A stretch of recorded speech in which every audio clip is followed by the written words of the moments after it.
سلامونه، دا دی نن غرمه همدا اوس پاریس ته راورسېدم او ډېره ستومانه م یم او هوټل کې دا راورسېدلو کورنۍ سره. نو بس قسمت دی. موږ او تاسې پاریس، لندن دا دوه نومونه دي چې په افغانستان کې ډېر خلک د هغه د لیدو هیله لري. زه هم لکه د عام افغانانو غوندې زه هم هماغه خاورې بچی یم، مینه مې ته هیله مې هم درلودله چې زه پاریس هم وګورم چې پاریس څنګه دی. نو نن د پاریس په سیل راوتلي یو څو شپې به دلته یو هوټل مو ونیو. هوټل نسبت نورو ته واقعا ښایسته هوټل دی. نو بس وروسته به ووځو، ډوډۍ به وخورو او بیا به له خیره یو څو شپې دلته یو او زه به ښایسته ښایسته ویډیوګانو تاسو ته هغه کومه جوړې کړمه. یوه ویډیو د پاریس سیل به په تاسو باندې وکړم. د خوب کوټه ده دننه، ښایسته د خوب کوټه. تیار دستمالونه او شامپوګانې، صابون یې ورسره ایښي دي چې تاسو شاور واخلئ. د ډوډۍ میز ده، خو تر اوسه چې شي نسته چې ویښل د باندې به خورو. تشناب کې مې مخ پرېوی، دا د راووتلم او دا اشپزخانه ده. هر شی ایښي دي، وایي که د باندې نه شی راوړئ او اشپزي کوئ.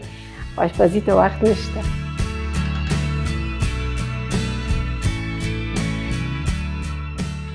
یخچال خالي ده، نه وي راغلی، پس ته به ډک شي. دا لاندې بل بیډروم ته لاره تللې، دلته به ماشومان ویده کېږي.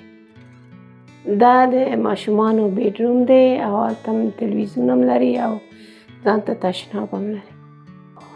دوی شاله خبره شوي دي چې دا د وږمۍ ټوپاره راغله، نو بس دلته لایټ هم ایښی دی. دوی تیار دا ایښی دی، وینې.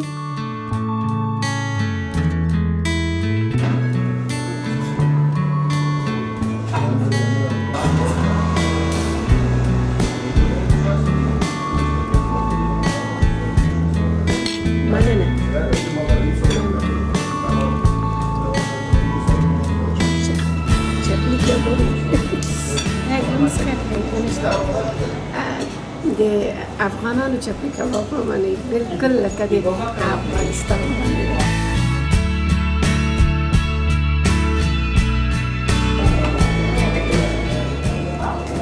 دا رستوران تاسو دی؟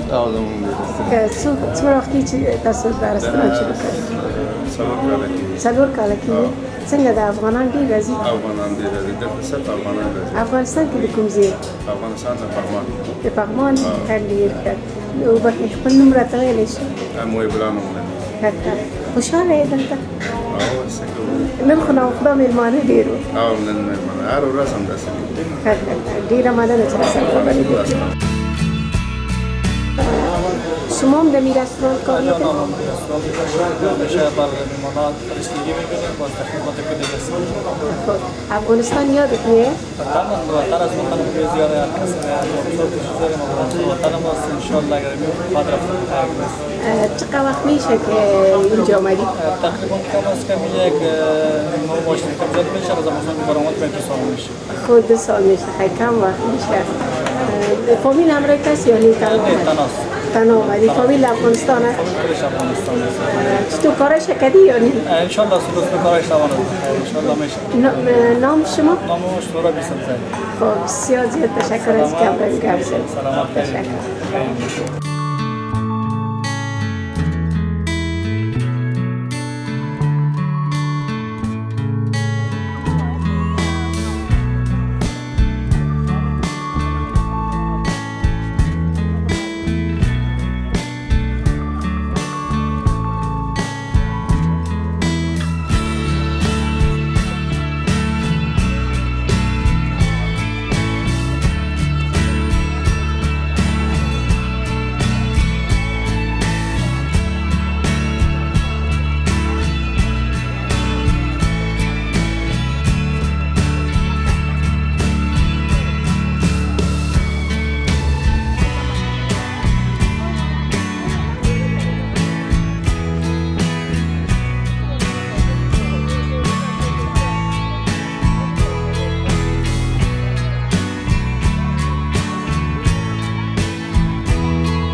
سلامونه پاریس ته راغلی یم ښکلې پاریس ته د شام پاریس په نامه باندې وه پخوا معنیګانې مې قصې کولې چې ځینې ټوټې به خرڅېدې خو زه اوس دلته راغلی یم د ایپل ټاور د درشل کې زه ولاړه یم بیا کوشش کوم چې یو لرې ځینې هم راوړم ډېر ښایسته ماښام دی او تاسې دا رنګین ماښام دلته ګورئ ښایسته ماښام دی ایفل ټاور ډېر ښایسته ځلیږي او د نږدې نه هم ډېر زیات ښه خوند کوي تاسې ګورئ چراغونه یې لګېږي او ډېر خلک دلته راټول شوي دي ته وایي چې جشن دی کیدای شي هر ماښام د دې پاریس همدومره ښکلی وي څومره خوند کوي امنیت او د خلکو د ژوند سره مینه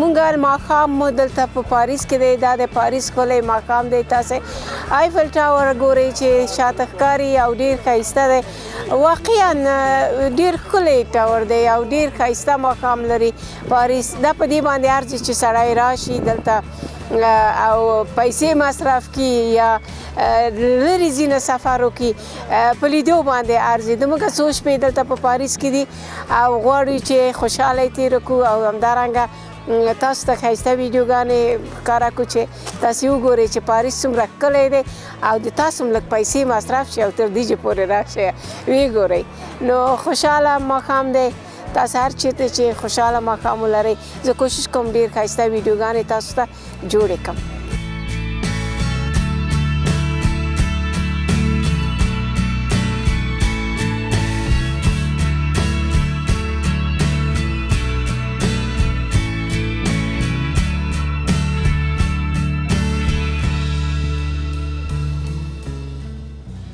سلامونه دا د شپه مو تېره کړله هوټل کې او ماشومان ویده دي د سباناري لپاره لاړو د باندې دغه جینه مو یو بنګلادیش دکان پیدا کړ هغه نوم یې بانجان رومي پیاز هګۍ غوړي همداسې مرچک لکه ډوډۍ خوړل کېږي خو بې مرچکو نه خوړل کېږي همدارنګه قیماق مو هم راواخیسته ډېر ښه و نو ماشومانو ته مې کیک حتی هغه مې هم راواخیسته افغاني ډوډۍ دی ډېرې ښایسته دا داسې ډوډۍ دي وبښئ دا جای لږ ما خوړله ډېره وږې وم همداسې هغه مې هم راواخیسته داسې ښایسته تازه بینډۍ مې مال ودرېږه چې بینډۍ هم بیا پخې کړمه او بانجان رومي هر څه مو راواخیسته دغه تقریبا د 40 یورو شوله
نن مو په پاریس کې دویمه ورځ ده او دغه ځای ته چې زه راغلی یم دا د پاریس بام په نامه یادېږي دلته ښایسته ماڼېګانې دي لاندې بیا کلیسا ده او په ډېرو جګو زینو باندې راجګه سم تاسو فکر وکړئ چې د مزان کې هغه د اسمایي غر نه دی یا د تلویزیون غر هغه ته راجګه شوې یم ګڼه ګوڼه ډېره زیاته ده خلک ډېر دي او دلته همدارنګه قلفونه ګورئ ډېر زیات قلفونه دي په خیال مې چې دلته ډېر مینان راغلي د مینې په نوم باندې یو قلف هغه کوي او داسې ښایسته ښایسته انتیک شیان د خرڅېږي خلک یې خرڅوي او د سیلانیان یې اخلي د نښې په توګه یې وړي زموږ ماشومان یې اخلي اکثر د پاریس د آیفل ټاون هغه ټاور هغه دی هغه ښایسته جوړ شوي دي او بس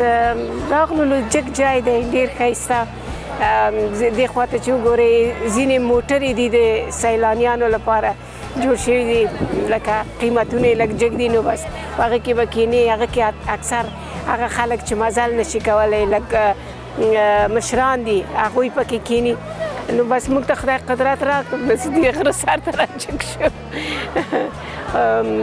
بس ګورو به سبا او بله ورځ ته به همدلته یو بیا به زه د فرانسې نه کوم بل هېواد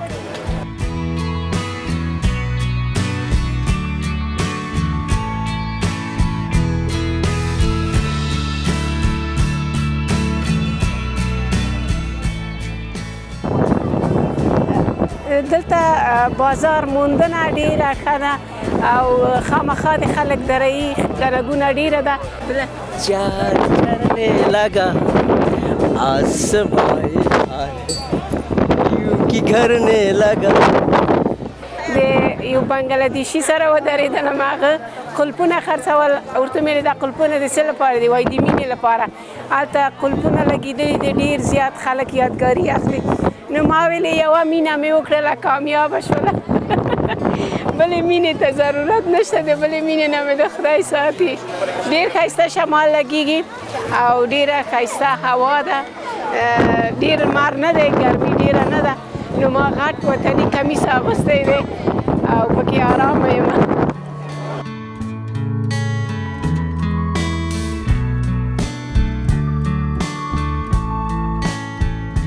پاریس رښتیا هم د مینې ډک وطن دی ښار دی دلته چې هر څوک راځي زړه یې له مینې نه ډک دی داسې ښکاري چې د نفرت نه لري او د جنګ څخه په زړه کې د جنګ خیال نشته دی د کرکې خیال نشته دی او خلک هم ډېر زیات نرم دي ډېره داسې خوږه انګلیسي وایي سره چې کله ته یو شي نه پوښتنه کوې واقعا پاریس په لیدو باندې ارزي سړی راشي دلته وګوري وګرځي ښایسته وطن دی نیکمرغه هغه انسانان دي چې همدلته اوسېږي او ټول هغه افغانان چې دلته اوسېږي چې زموږ د وطن د هر جینۍ زیاتره پښتانه مې ولیدل پکې ګرځي ټولو ته د ما سلامونه او نیکې پیرزوینې او خوشحاله ژوند ولري سره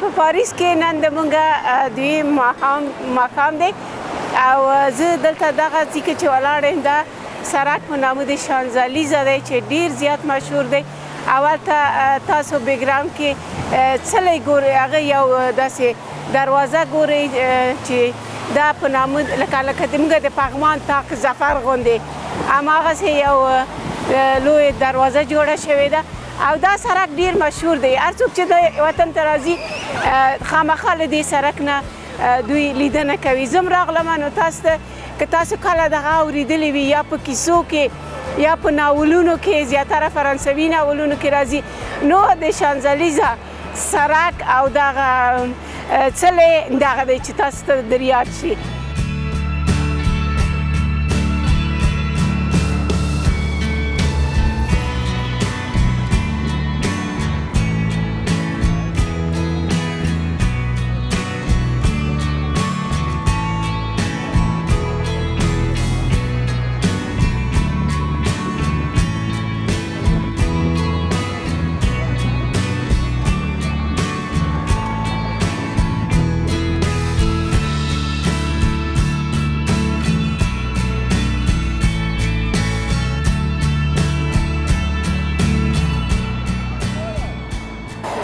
زه درنو دوستانو دلته راغلم دې څلي سره نږدې او داسې شمال دی لکه طوفان چې لګېږي ډېر زیات شمال دی هغه ریکارډینګ ته مې نه پرېږدي ماښام شو چراغونه ولګېدل د پاریس ښار نور هم ځلیدونکی شو ژوند روان دی ډېر ښایسته روان دی او بیا هم خلک راغلي دي د ډېرو هیوادونو نه دلته سره هغه کوي عکسونه اخلي فلمونه ویډیوګانې جوړوي سره نو زه د تاسو لپاره اته نږدې راغلم دلته چې دا ډېر ښایسته او ډېر لوړ جوړ شوی دی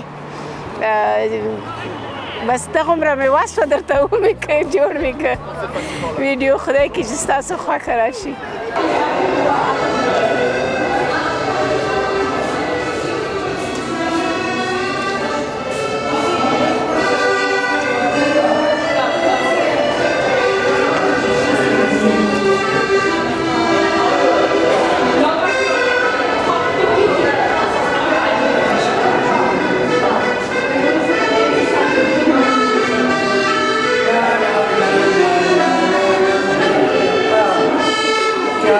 Je pense chaque jour à celle qui m'attend.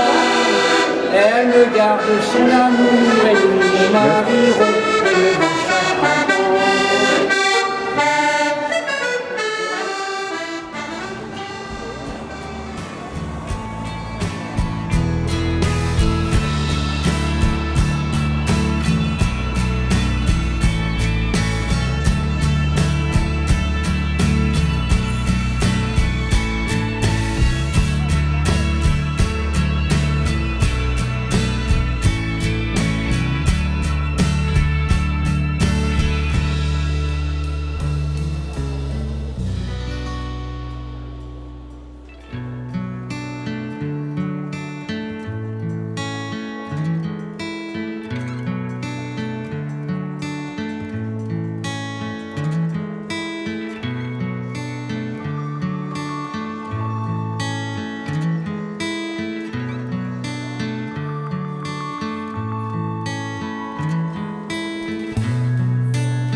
نن مو په پاریس کې درېیمه ورځ ده دغه یو ډیر د پاریس یو ډیر غټ لوی شاپینګ سنټر دی دلته راغلو نو خامخا څوک چې چیرته سفر کوي بیا نو دومره پیسې مصرفوي هوټل نیسي خوراکونه کوي نو باید د یادګار په توګه باندې یو شی ځان سره واخلي یو جامې یو ښه شی چې بیا ووایي چې دا مې پاریس کې اخیستی و بوداپست کې مې اخیستی و لندن کې مې اخیستی و نیویارک کې مې اخیستی و نه پوهېږم چې دا عادت نور خلک لري که نه خو زه د لکه یوه لیکواله یوه شاعره خاطرې جوړوم له هر وړو وړو شیانو نه یادګاري ښایسته غواړم ژوند مې ښایسته رنګینه شي دلته ایفل ټاور هم ښکارېږي له دې جینه ډېر دې بام ته یې راوچت سو راغللو لږ د ښار سیل مو کړو نو وروسته به ځو شاپینګ به کوو ماشومانو ته ځان ته امیر ته نو دا ځای مې هم تاسو ته درښکاره کړو په ویډیو کې چې ډېر ښایسته دلته چې لږ داسې وړاندې لاړ شي سړی ډارېږي زه خو ډارېږم په ډېر ډار سره دلته راغلم ودرېدم دلته پاریس لیکلی دي او دلته خلک راځي خپل عکسونه تصویرونه اخلي زموږ یو هنرمند دین محمد غمخوار ویلي و چې لندنه تا باندې نه ورکومه ښار د پاریس نه ننګرهار ښکلی دی که جذبي وطني باندې وای خدا شي ډېر لا کم دی خو که حقیقت ووایې پاریس مې ولیدې واقعا ننګرهار او پاریس ډېر فرق لري پاریس واقعا ښکلی دی دلته شاعر او هنرمند دواړه مبالغه کړې ده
نن مو په پاریس کې درېیمه شپه ده او سبا ته له خیر سره د پاریس سره سهار خدای پاماني کوو بل هیواد ته ځو بیا هم راغللو نن که څه هم ډېر باران و ماښام ټایم نو بس ډوډۍ نه وروسته راغللو دې ښایسته ځي ته او موږ غواړو آیفل ټاور بیا وګورو ماشومان هم ډېر وغوښتل نو سبا ته یو بل هیواد ته ځو بیا به دغه هیواد نه تاسو ته ویډیوګانې جوړې کړم پاریس ښکلی و زما یعنی یو ډېر پخوانی ارمان مې و چې زه پاریس وګورم د پاریس مینه یا د فرانسې مینه له هغه وخت نه د ما په زړه کې پیدا شوې وه چې کله ماشومه ومه ما د بېنوایانو د ویکتور هوګو ناول لوستی و هغه په فارسي باندې ترجمه شوی و د فرانسوي نه نو له همغه وخت نه ما له پاریس سره فرانسویانو سره مینه درلوده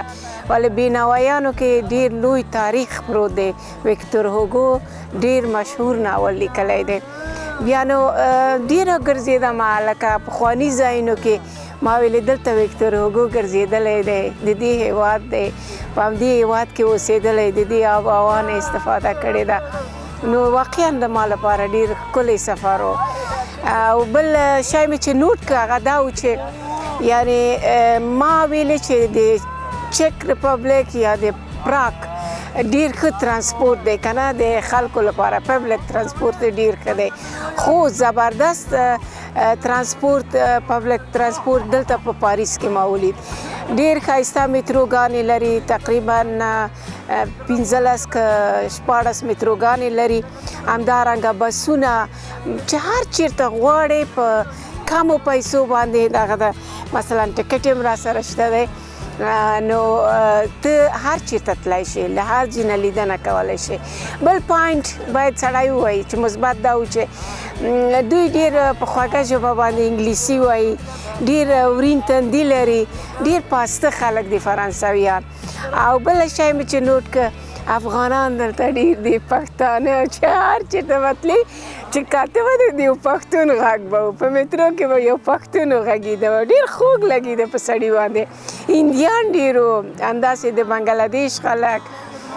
واقعا ما په لندن کې، په امریکا کې، دا د اوس دا د په فرانسه کې لکه افغانان، هندیان، پاکستانیان، بنګلادیش، دا خلک ما ډېر زیات ولیدل. واقعا خوند کوي.